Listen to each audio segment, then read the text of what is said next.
Hello everyone and welcome to another StarCraft 2 commentary with EXO. And to be honest with you guys, I'm really tired right now. I've been really busy today and yesterday, but yeah, I just thought I'd have to make some time for you guys since you've been poking around my channel so much lately. So yeah, that's worth mentioning. And by the way, thanks to all of you for your support and all the people who keep watching my videos with interest and give me constructive input and stuff. Don't think that I don't read anything. I read everything that you say, and I do keep a track of I don't know, your wishes and everything really that I think is a good idea. I note down and I try to implement in what I do. So today this game was actually recommended to me by a bunch of people on the forums, and I got a PM actually about this game as well. It's the Go for a C2 final between Darkforce and Tarson. So it's going to be a ZVT, my favorite matchup, and I hope it's going to be great. I've heard a lot of great things about these games. I don't think people would just recommend that I cast them for nothing. And here we go. We have Darkforce spawning as the blue Zerg, or light blue Zerg, at the 5 o'clock position, and we have Tarson spawning as the red Terran at the 10 o'clock position. So this is a match on Delta Quadrant, and we see both players actually going for a pretty early gas. No fast expand for the Zerg.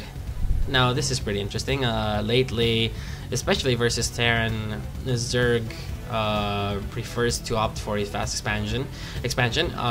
Mainly here, I guess, on Delta Quadrant, they don't really take down these rocks. They just get it as fast as possible over here. But from what I see right now, Darkforce has different plans, and he's getting the gas. And I suppose he's actually gonna get Zergling speed, which is quite unusual against Terran these days, because Zerg don't really get it. They're not so afraid of the, not afraid but worried about the Reaper harass that comes early on, because you know the Reaper Nitro Packs upgrade has been, there's a requirement that was added, and you need a factory now to get it.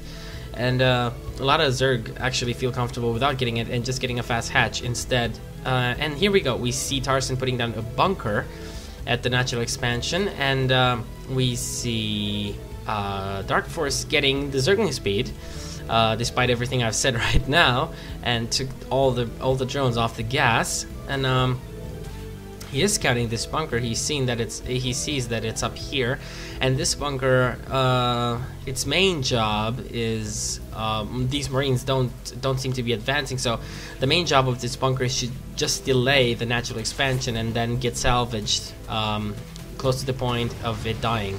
There we go. The SCV is getting taken out. The scouting SCV, a little bit careless micro over there from Tarson.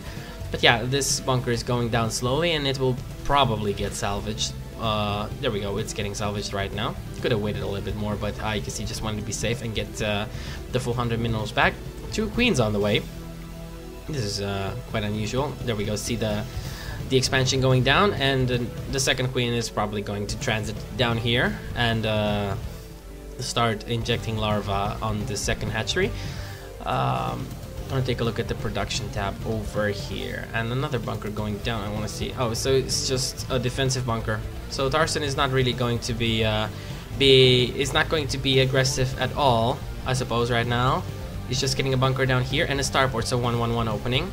I haven't actually seen a 1-1-1 opening in a while in the games that I've casted. I'm not exactly sure if the 1-1-1 opening has become less popular, or if Terran just found a better solution, or opted to go for something else at the start. But let's see. I'm actually curious what Tarson sees right now. So Tarson sees that there's no lair on the way. He doesn't see this expansion over here. I imagine this is for a fast Banshee indeed, and there we go. We have the Banshee on the way, and no second gas though. So that's gonna mean that there isn't going to be any cloak coming very soon. There we go, the second gas is on its way. So this means this Banshee is going to just go for it, go for Darkforce's base as soon as it spawns, and probably take out one of these queens, preferably the queen here at the natural, and take out a few drones before the second queen is going to come and and take it out, because a queen gets taken out by a Banshee, but of course the Banshee will then be low on HP. So actually 3 queens out, indeed. So with proper micro, the Banshee shouldn't be able to take down any of these queens, because 2 queens managed to take out a Banshee without any real issue. But it seems that Tarson is getting 2 Banshees out, and then will probably move out. No cloak on the way still. And a Baneling Nest going down for Darkforce over here. So that means that over here there's going to be a Baneling bus, perhaps. He's gonna try a Baneling bus because there's like 3 supply depots. These three supply depots, coupled with these barracks, I'm not exactly sure if the Banelings can get that much damage in here to break this all down. And there we see a Zergling trying to see what's happening at the entrance here at the choke, and Tarson actually took down these rocks and expanded over here. I like this. This is pretty safe, especially against Zerg. Zerg won't really have the tools that they need to harass your natural expansion if you take these rocks down. And here we have Tarson moving out across the middle of the map with a pretty sizable army. A lot of tanks, actually a lot of Marines, my bad. A lot of Marines and a few Helians and tanks. But I don't exactly understand why he's moving back. He's just going to try harassing with these Banshees. I'm not exactly sure what he's trying to do. Is Cloak on the way? No, Cloak is not on the way. And we see Tarson here just getting some mech, so tanks and Vikings. And these Banshees are without Cloak, I remind you, but they do, together, they one-shot a drone. So let's see how many drones they manage to pick off. And here we go. 1 drone, 2 drones, 3, 4, 5, 6, 7, 8, 9, 10, 11, and 12, and 13, and 14, and there we go. So 14 drones for the price of 1 Banshee. The Overseer is out, although this Overseer is really pointless. Darkforce assumed that Tarson has Cloak, but he does not. And actually, Tarson managing to get quite a lot of drone kills with 2 Banshees without Cloak. And here we go, Mutalisk Scout. Did I miss the Spire in the middle of all this? I guess the Spire did go down. I'm not exactly sure where it is. And I'm actually trying to look for this Spire. Oh, here it is, in a more unconventional position, so it avoids some scans, I guess. And some Mutalisk on the way. Some Mutalisk on the way towards the natural over here, taking out these CVs that are trying to build turrets in defense. And there we go, second SCV goes down. These turrets remain unfinished, and Darkforce is paying a lot of attention to this. Missile turret is almost done, barely, almost done. And there we go, the Mutas are actually moving out right now. Did get a bunch of SCV kills right there. I'm just gonna mouse over these guys and see. So 4 plus 1 plus 3. So that's 8 SCV kills right there for 4 Mutas. That's pretty good. Countering basically what Tarson did with those Banshees. I do have to say though that the Zerg's macro looks pretty well right now. Third expansion, third base going down right here at the gold. Creep is expanded pretty nicely, and there we see some Helians moving across the map.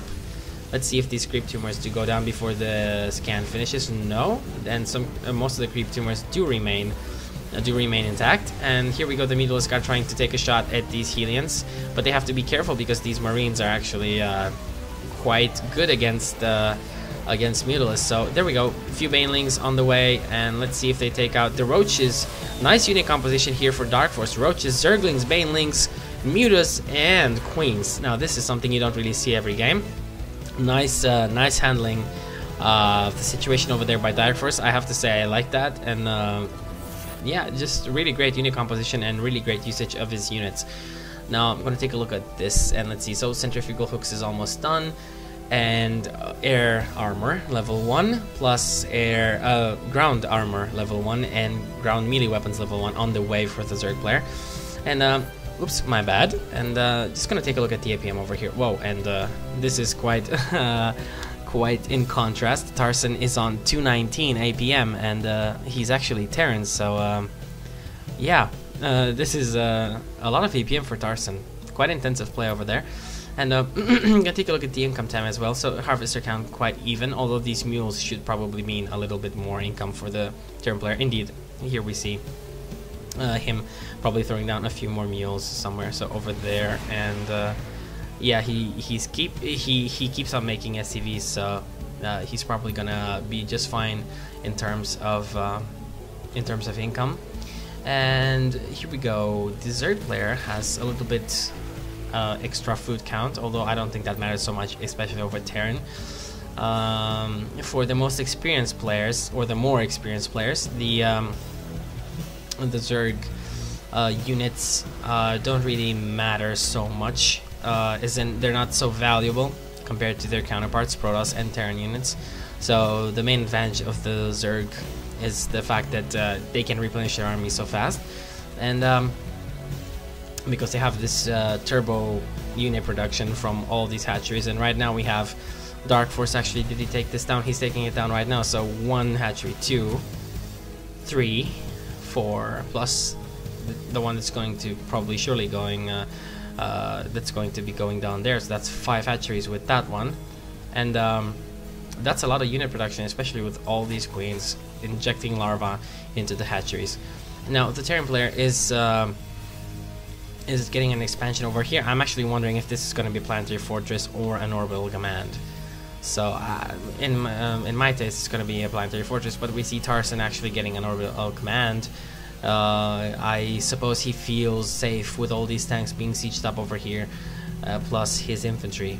Now we have to wait and see what Darkforce does with all these banelings. He has a lot of banelings. He has quite a few mutalisks that are very good for harassment purposes. Let's see if these mutas actually so he did get Carapace, so that means he mainly intends on harassing with these mutas, not having he didn't get any attacks, so that means he's trying to harass over here and have them survive as much as possible. That would be the logical way to go over there. And here we go.